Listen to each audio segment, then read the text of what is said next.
ನಮಸ್ಕಾರ ಗುರುಗಳಿಗೆ. ಶ್ರೀ ಗುರುಭ್ಯೋ ನಮಃ. ಹಾ, ಶ್ರೀ ಗುರುಭ್ಯೋ ನಮಃ. ನಿಮ್ಮ ಒಂದು ಶ್ರೀಯರಸಗಾಂಗೇಯ ಒಂದು ನಿಮಿಷ.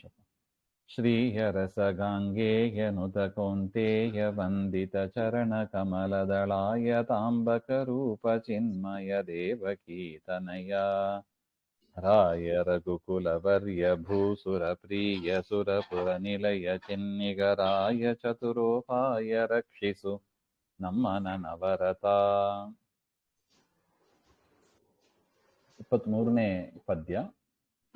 ಹಸಿವರಿತು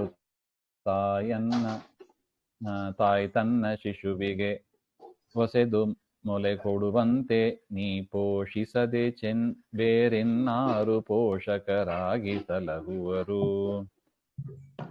ಬಸಿರೊಳಗೆ ಬ್ರಹ್ಮಾಂಡ ಕೋಟಿಯ ಪಸರಿಸಿದ ಪರಮಾತ್ಮನೇನೆಂದು ಸುರುತಿವೆ ವೇದಗಳು ರಕ್ಷಿಸು ನಮ್ಮನ ನವರತ. ಎಷ್ಟು ಚೆಂದಾಗಿದೆ ನೋಡಿ.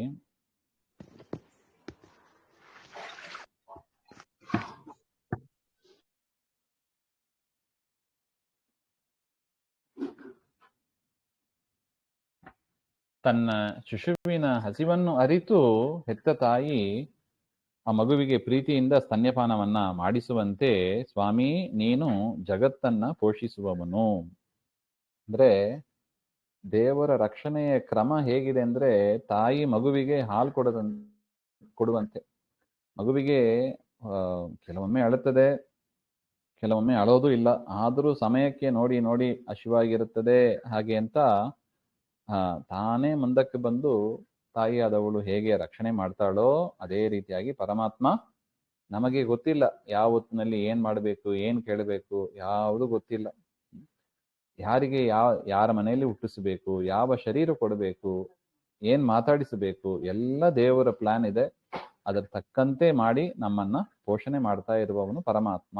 ಹಾಗೆ ನೀನು ಪೋಷಿಸದೇ ಇದ್ದಾಗ ಬೇರೆ ಯಾರು ತಾನೇ ನಮ್ಮನ್ನ ರಕ್ಷಣೆ ಮಾಡುವವರು? ಜಗತ್ತಿನ ಪೋಷಕರಾಗಿ ಸಲಹಲು ಸಾಧ್ಯ ಯಾರೂ ಇಲ್ಲ. ಅವ್ರು ಕಾಪಾಡ್ತಾರೆ, ಪೊಲೀಸ್ ಕಾಪಾಡ್ತಾರೆ, ಮಿಲಿಟರಿ ಕಾಪಾಡ್ತಾರೆ, ಮನೆಯವರು ಕಾಪಾಡ್ತಾರೆ, ಯಾರೂ ಇಲ್ಲ. ಪರಮಾತ್ಮನನ್ನ ಬಿಟ್ರೆ ರಕ್ಷಕರು ಅಂತ ಬೇರೆ ಯಾರೂ ಇಲ್ಲ. ಯಾರು ರಕ್ಷಕರು ಅಂತ ನಾವು ತಿಳ್ಕೊಂಡಿದ್ದೀವಿ, ಅವರ ಒಳಗಿದ್ದು ಪರಮಾತ್ಮನೇ ರಕ್ಷಕ. ಅದನ್ನ ನಾವು ಅರ್ಥಕೋಬೇಕು. ಹಾಗೆ ಔಷಧಿ ಒಳಗಿದ್ದು ರೋಗಗಳನ್ನ ಎಲ್ಲ ನಾಶ ಮಾಡತಕ್ಕವನು ಪರಮಾತ್ಮನೇ. ರೋಗಗಳಿಂದಲೂ ನಮ್ಮನ್ನ ರಕ್ಷಣೆ ಮಾಡುವವ ಪರಮಾತ್ಮನೇ. ಜನರಿಂದಲೂ ಕೂಡ, ದುಷ್ಟ ಜನರಿಂದಲೂ, ದುಷ್ಟ ಬುದ್ಧಿಯಿಂದಲೂ ಕೂಡ ನಮ್ಮನ್ನ ರಕ್ಷಣೆ ಮಾಡುವವ ಪರಮಾತ್ಮನೇ. ಹಾಗೆ ಅಂತ ಗುರುಗಳು ತಿಳಿಸಿಕೊಡ್ತಾ ಇದ್ದಾರೆ. ಗರ್ಭದೊಳಗೆ ಬ್ರಹ್ಮಾಂಡ ಕೋಟಿಯನ್ನು ತುಂಬಿಸಿಕೊಂಡವ ಪರಮಾತ್ಮನ ಉದರದಲ್ಲಿ ಅದೆಷ್ಟು ಬ್ರಹ್ಮಾಂಡ, ರೋಮಕೂಪದಲ್ಲೇ ಬ್ರಹ್ಮಾಂಡ ಕೋಟಿಗಳು, ಗರ್ಭದೊಳಗೆ ಎಷ್ಟು ಇದೆಯೋ ಏನೋ ಅಂತ ಪರಮಾತ್ಮ ನೀನೇ ಎಂಬುದಾಗಿ ವೇದಗಳು ನಿನ್ನನ್ನು ಕೊಂಡಾಡ್ತಾ ಇದೆ. ಅಂತ ಶ್ರೀಹರಿ ಸದಾ ನೀನು ನಮ್ಮನ್ನ ರಕ್ಷಿಸು ಹಾಗೆ ಅಂತ ಇಲ್ಲಿ ತಾಯಿಯ ದೃಷ್ಟಾಂತದೊಂದಿಗೆ ಈ ಪದ್ಯ ನಿರೂಪಣೆ ಮಾಡಿದ್ದಾರೆ.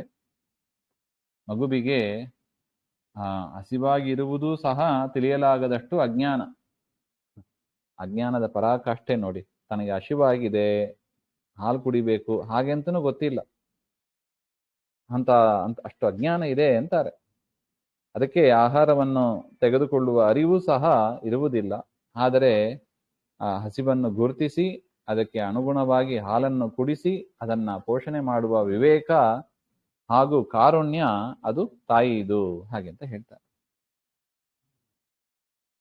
ಪರಮಾತ್ಮನಲ್ಲಿ ಅಂತ ತಾಯಿಯ ಕಾರುಣ್ಯ ಅದು ಮತ್ತು ವಿವೇಕ ಎರಡನ್ನು ಕೂಡ ನಾವು ಕಾಣಬಹುದು ಅಂತಾರೆ.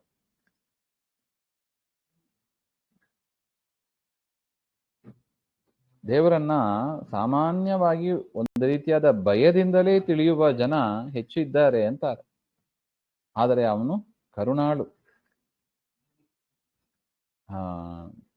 ರೀತಿಯಾಗಿ ತಾಯಿಯೂ ಹಾಗೆ. ತಾಯಿ ಎಷ್ಟು ಕರುಣೆ ಇದೆ, ಅಷ್ಟೇ ಸ್ಟ್ರಿಕ್ಟು ಇರ್ತಾರೆ ಅವರು. ಹೀಗೆ ಮಾಡಬೇಕು ಹಾಗೆ ಅಂತನೂ ಖಂಡಿಸಿ ಸನ್ಮಾರ್ಗದಲ್ಲಿ ತರ್ತಾರೆ. ಅದರಂತೆ ನಮಗೇನು ಅಗತ್ಯವೋ ಅದನ್ನು ತಂದು ಕೊಡುವವಳು ಹೇಗೆ ತಾಯಿಯೋ ಅದೇ ರೀತಿಯಾಗಿ ಎಲ್ಲರ ಅಗತ್ಯವನ್ನು ಪೂರೈಸಿ ಅನುಗ್ರಹ ಮಾಡತಕ್ಕವ ಪರಮಾತ್ಮ. ಇದು ಅವನ ಅಪಾರ ಕೃಪೆಯನ್ನ ತೋರಿಸ್ತಾ ಇದೆ ಹಾಗೆ ಅಂತ ಹೇಳ್ತಾರೆ. ಇದನ್ನೇ ಆಚಾರ್ಯರು ದ್ವಾದಶ ಸ್ತೋತ್ರದಲ್ಲಿ ಹೇಳ್ತಾರೆ ನೋಡಿ. ಹರಿರೇವ ಪರಹ, ಹರಿರೇವ ಗುರುಹು, ಹರಿರೇವ ಜಗತ್ ಪಿತೃ ಮಾತೃಗತಿ. ಪರಮಾತ್ಮನೇ ಜಗತ್ತಿಗೆ ತಂದೆ ತಾಯಿ ಎಲ್ಲವೂ. ಹಾಗೆ ಆ ತಾಯಿಯ ಕರುಣೆಯನ್ನ ಅರ್ಥ ಮಾಡ್ಕೊಳ್ಬೇಕು ಅಂದ್ರೆ ಈ ಒಂದು ಪದ ನಮಗೆ ತುಂಬಾ ಚೆನ್ನಾಗಿ ಗುರುಗಳು ಮಾಡಿಕೊಟ್ಟಿದ್ದಾರೆ.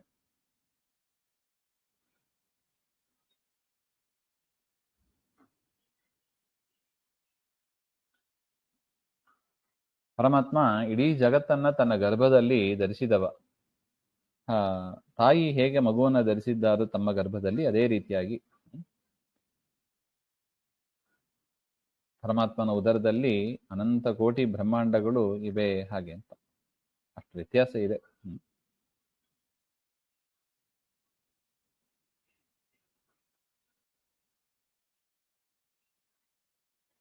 ತಾಯಿ ಮಗುವನ್ನ ರಕ್ಷಣೆ ಮಾಡದೇ ಹೋದರೆ ಆ ಮಗುವಿನ ಗತಿ ಏನು?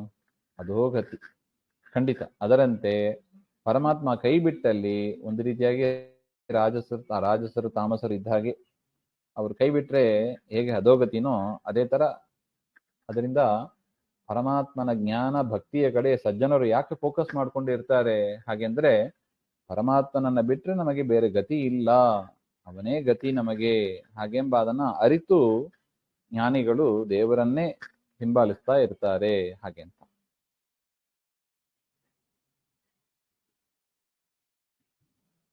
ಅಂತ ಪರಮಾತ್ಮ ಪರದೈವ ಸರ್ವಸ್ವಾಮಿ ಹಾಗೆ ಅಂತ ನಾವು ತಿಳಿಯಬೇಕು. ಆತ್ಮ ಅಂದರೆ ಸ್ವಾಮಿ ಅಂತ ಅರ್ಥ, ಜಗತ್ತಿನ ಸ್ವಾಮಿ ಹಾಗೆ ಅಂತ ಪರಮಾತ್ಮ ನಮ್ಮನ್ನ ಸದಾ ರಕ್ಷಣೆ ಮಾಡಲಿ ಹಾಗೆ ಅಂತ ಗುರುಗಳು ಪ್ರಾರ್ಥನೆ ಮಾಡ್ತಾ ಇದ್ದಾರೆ. ಶ್ರೀಮಧ್ವಾಂತರ್ಗತ ಶ್ರೀಕೃಷ್ಣ ಆತ್ಮ ನಮಸ್ತೆ. ಶ್ರೀ ಹರಯೇ ನಮಃ.